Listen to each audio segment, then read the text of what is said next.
This game, though, is in Soldier Field, and I think that's important, right? Neutral site.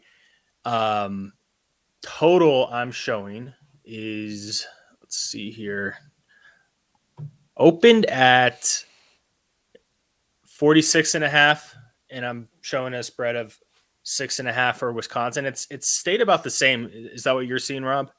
Yeah, some of the real early shops, Circa in Las Vegas, Yeah. places that get to the line real quickly, opened it around 3, and it Okay. got bet up immediately. Again, when we talk about shops that open up Sunday afternoon with college lines, generally speaking, it does not take a whole heck of a lot of money to move these numbers. Hmm. So I don't think it Yeah. took a lot to get it from 3 to 6, but it did start there, get there. Bigger handle places like Pinnacle, I think, opened maybe 5, 5.5, been and pushed up to six Hmm. and a half now. So there's been Wisconsin money, no doubt about it. Yeah. Yeah. So, of course, that's interesting. With this game being in Chicago, what do you expect the fans to be? About 50-50, I would say, with both these teams, the way they travel?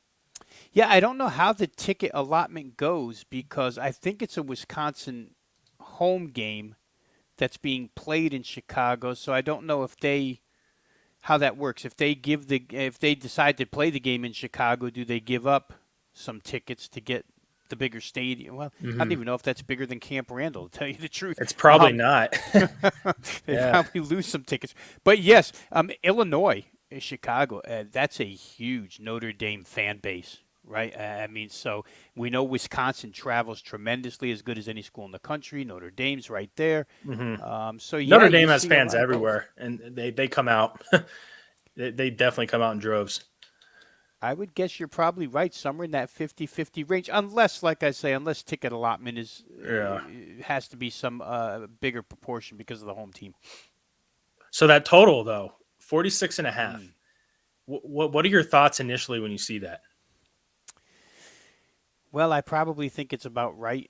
And in saying that, Ben, it's hard for me in this day and age to play anything under a total that's in the 40s because you can almost get to 27-20 by mistake nowadays Mm-hmm. in college football. It's really, really 100%. hard. So I wouldn't look to bet it under, but I think it's a good price if we just base it on what's going on so far this season. Yeah, I won't shy away from playing totals that low if I really like them, but I lean under here. But for me, I'm probably going to stay away from this one just because I do think Notre Dame's offense can generate points and quickly if they need to. So if they're playing from behind in this one, I think this could be one of those games where they score late. Now, back to the site here in Chicago, I was just looking at some early forecasts. There could be some wind in this one. Of course, with Soldier Field in Chicago, you almost expect that at this point. But both these teams, specifically Wisconsin, I think they're fine with the wind. I mean, that's going to kind of play to their style, the way they control the ball and run the ball. For me, I lean with Wisconsin here. I know it's probably a pretty square play. Any thoughts on a side here? Yeah, there's, the storyline here would be Notre Dame quarterback Jack Cohn, right? And which side of the fence do you stand on? Do you think that Jack Cohn, having been Wisconsin's quarterback last year and practicing every day against their ones, is that an advantage for him? He knows those guys, or is it an advantage for defensive coordinator Jim Leonard, who Mm-hmm. knew his quarterback and might know how to defend him? He doesn't know Notre Dame's pieces as well, but he does know that quarterback. So that's always, that's one of those 2020 hindsight things, Ben. On Sunday morning or Saturday night, Yeah, everybody will have the correct answer to that. But exactly. Whatever happens, they'll say, "Well, they knew him well," or "Oh, Cohen knew the playbook." right, Yeah, it's totally. it's one of those type deals. Now, I will say this: Wisconsin's had a bye week. They're coming off a bye week, so they've had 2 weeks to get ready for this game. So, Yeah. liking Wisconsin, um, as you said, I don't know that it's really all that square. I would think that Wisconsin might be the right side here. A couple of things just to note real quick where the game is concerned to break it down just a shade here.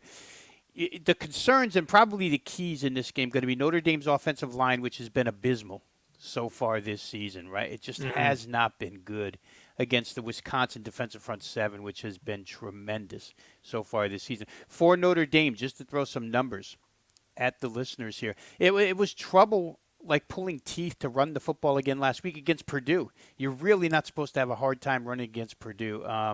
If there's one thing the Boilermakers can do, it's pass rush off the edge, but it's really not a team that is stout in the middle, and Notre Dame couldn't move them. If you just take out their sack yardage last week, they go 20, or excuse me, if you take out Kyron Williams, 51-yard touchdown run, which came with 6 minutes left in the fourth, so you can legitimately say it was 102, I think, on the field that Purdue may have been worn down. Wow. If you take that 51 yards out, Notre Dame goes 29 carries for 91 yards. Just another bad rushing day for ND, who's, prior to that, bad rushing days against Florida State and Hmm. Toledo. So it's not like they've played Wisconsin yet. I don't know if they can run the football here. That's going to be a question. And worse than that, Ben, might be their pass protection Yeah. against those three squads. 15 sacks allowed in 3 games. That, I mean, averaging 5 a game against Florida State, Toledo, and Purdue. Again, Purdue can rush the passer. I don't want to sell them short, but Wisconsin can get after you. So Notre Dame's offensive line going to be in trouble here. And how about real quick, Wisconsin's time of possession numbers so far this year? You talked about their style, and Hmm. wind would help it. When they played Penn State to start, they lost that game, right? But they had a plus 24-minute, 48-second, almost 25 minutes worth of time advantage in that game. Bounce right back against Eastern Michigan, where they should dominate time of possession, plus 20 minutes and 8 seconds in that game. So, I mean, those are monster numbers. 20 minutes of possession edge in a game, and they're averaging 22 and a half right now. Total plays in those games, Wisconsin 95 to 51 against Penn State, plus 44 plays, and somehow lost the game. Right, I think the 3-0 I, turnover I, margin did it. that talk about a misleading score. I mean, Wisconsin Right. wins that game 8 out of 10 times. That's So. exactly the way they want to play, right? You don't touch the ball, we hammer you all game long. Hmm. And then they came back and did it. Eastern Michigan only got off 38 snaps against Wisconsin, 75 to 38. So they've been dominant in that regard.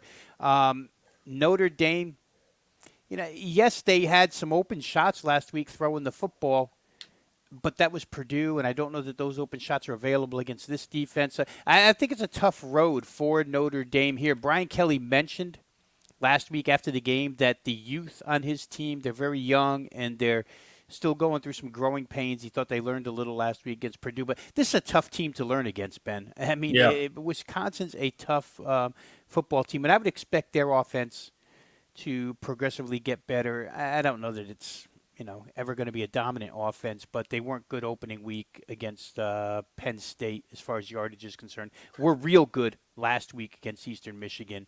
Now we'll see what they do against Notre Dame. Yeah. The more I think about it, the public actually might be on Notre Dame here because it's Notre Dame, right? It's like Yes. the Gonzaga of college basketball, or I guess the Cowboys. Right. Maybe, yeah. I guess that's still like a pretty good analogy. So the more I think about it, yeah, I'm curious if this gets to 7, but we'll have to see. I think if you like Wisconsin, I think 6.5 is probably a decent number. Um, Yeah, get there quick. yeah, yeah. The more I think, this reminds me of last week, 6.5 with Miami, Michigan State. Boy, oh I was on the boy. wrong side of that one, so I fell for the bait there. But I just think Wisconsin has the better matchup. 6.5, yeah, it seems like they can cover that, but who knows? Notre Dame's gritty. I mean, Yes. I do like their quarterback, so we'll see about that one. Any final thoughts on this one? Yeah, I think if you're going to play Wisconsin, you never like to trust their offense to have to win by a significant margin, right? I mean, in saying that, I'm somebody who laid 26 and a half against Eastern Michigan just because I felt like Eastern Michigan had to pay for what Wisconsin failed to do against Penn State. But leaving a mismatch like that aside, you don't want to let this get to 7 when you have Wisconsin's offense involved. You want to keep Mm, it under a touchdown and see if Notre Dame can handle this. Again, the quarterback is a big storyline here. Does Jack Cohn know where to go with the football against this defense, or do they know how to get to him? I think Notre Dame's offensive line is going to have a lot to say about that. And if they play as porous as they have so far this season, Jack Cohn's not going to. I don't know that you can out scheme the fundamental differences between defensive front and offensive line in this case. yeah. You make a really good point, especially with the total of 46, right around that. Every half point is worth more in that sense because there's going to be less scoring. So I think if you like Wisconsin, sure, there is a possibility. I guess I could see it going to 6 with maybe some reverse line move, something like that. But I think in this scenario, you take the 6.5. If it moves to 6, oh well. But if it moves to 7, you could definitely be sitting with a ticket at the end of the game with Wisconsin winning by 7. So Yes.